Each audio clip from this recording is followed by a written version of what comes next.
I love video game collections and compilations. You get a bunch of games, very often classics, in one package at a value price. In addition, they often include a bunch of bonus stuff like emulator options, rewind features, and save states, and sometimes improvements to the original releases too, and a bunch of extra goodies like museum stuffs, artwork, and music galleries. Usually it's a pretty darn good deal, and my longtime viewers know I love me some good deals. The Switch has a lot of awesome collections. There's quite a few to choose from, featuring games from the past, from the 80s, to more recent eras. In today's video, we're going to share some of my favorites, and what I love about them. Who knows? You might very well find the next collection you need in your Switch library. I got a lot to cover, so hang on, make sure to subscribe to the channel, as I dive into the world of Switch game collections and compilations.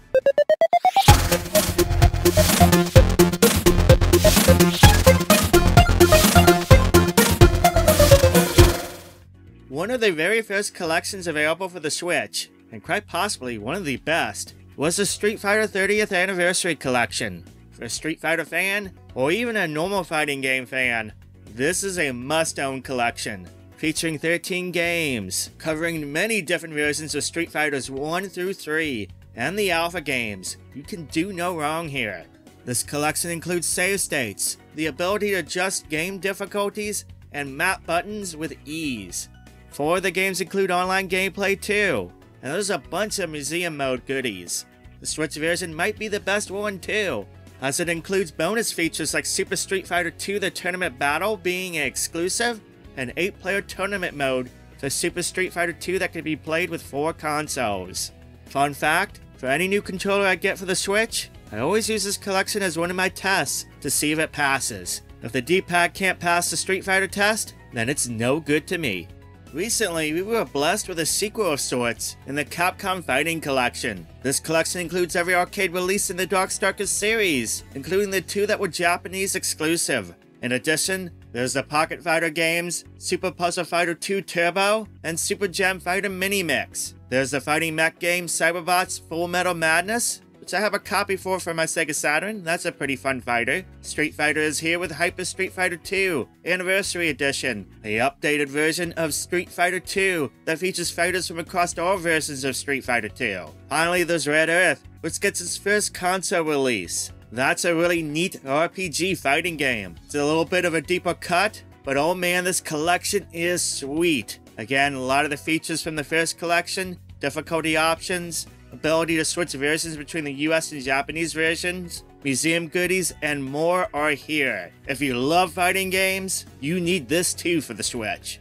Crash Bandicoot Insane Trilogy is a collection I really like, and it's an interesting concept. It is a compilation of remasters of the first 3 games in the Crash Bandicoot series. So instead of just putting the original versions out, maybe with some updates, they reboot the games with a new modern look and make the games feel pretty fresh. Vicarious Visions did a good job. These are great versions of the classics. I was really impressed with the version of Crash Bandicoot Insane Trilogy for the Switch, especially considering these games were developed for much stronger hardware. For this version, the performance is really good in docked and handheld modes, and really strives to keep the experience for the player like it was on the PS4 and Xbox One versions. If you're looking for some good platformers, get this collection. These are pretty lengthy adventures, especially if you intend on 100%ing them. Likewise, a lot of the same stuff I said for Crash Bandicoot Insane Trilogy, you can say for Spyro Reignited Trilogy. They had to go a little deeper for this one to adjust some visuals for the Switch version, but it's still an impressive looking collection. And again, the experience is all there, like its big console counterparts. Even after all these years, both Spyro and Crash games hold up so darn well, and they are great to experience even for players who never played the classics before. You know what, let's double back to Capcom, because to be honest, they have done such an awesome job of releasing collections on the Switch. Mega Man fans, you've been eaten well with a number of collections. There's Mega Man Legacy Collection 1 and 2. Collection 1 has Mega Man games 1 through 6, while the second one has 7 through 10, and all the DLC stuff for 9 and 10. They have a lot of neat stuff, including a bunch of difficulty options. So you've been intimidated by the Mega Man games? You can ease yourself in with these collections. Mega Man X Legacy Collection 1 and 2 have a ton of Mega Man X games. Collection 1 has Mega Man X, X2, X3, and X4, while Collection 2 has Mega Man X5, X6, X7, and X8. There's loads of museum goodies and challenge modes in these collections for gamers to enjoy. On Switch, both Mega Man Legacy collections and Mega Man X collections are a bit weird. On the eShop, they are separated, while in physical forms, the first collection is on the card, and then they give you a download voucher for the second collection. I don't quite like that, so I'd probably advise you just to get the collection digital, especially since they go on sale for quite often. Regardless, these are the best ways to experience these Mega Man games, due to the number of awesome features these collections include.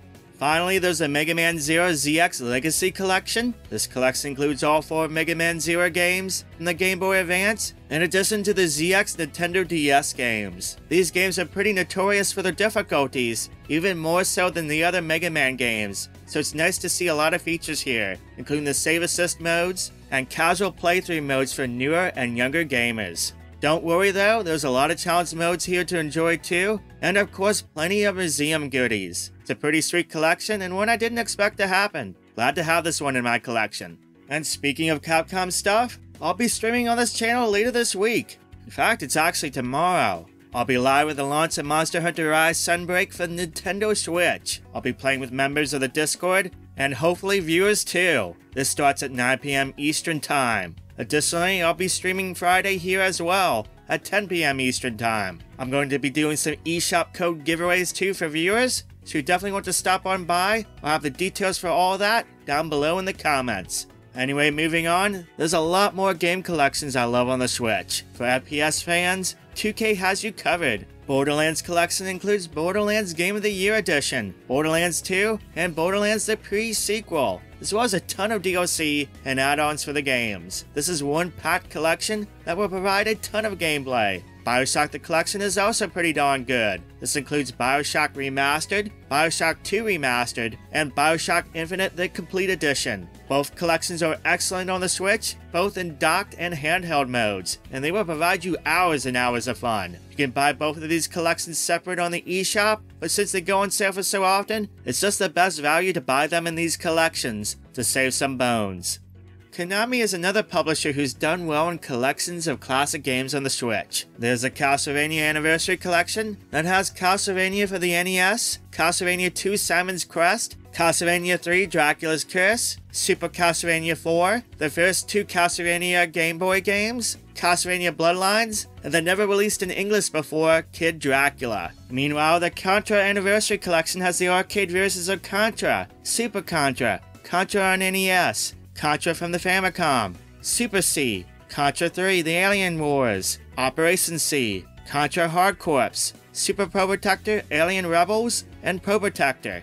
Finally, for shoot-'em-up fans, there's the Arcade Classics Anniversary Collection that has Scramble, Twinbee, Nemesis also known as Gradius, Salamander, also known as Life Force, Typhoon, also known as Ajax, Vulcan Venture, also known as Gradius 2, and Thundercross. Additionally, Haunted Castle is on there, but yeah, that one can go unnamed.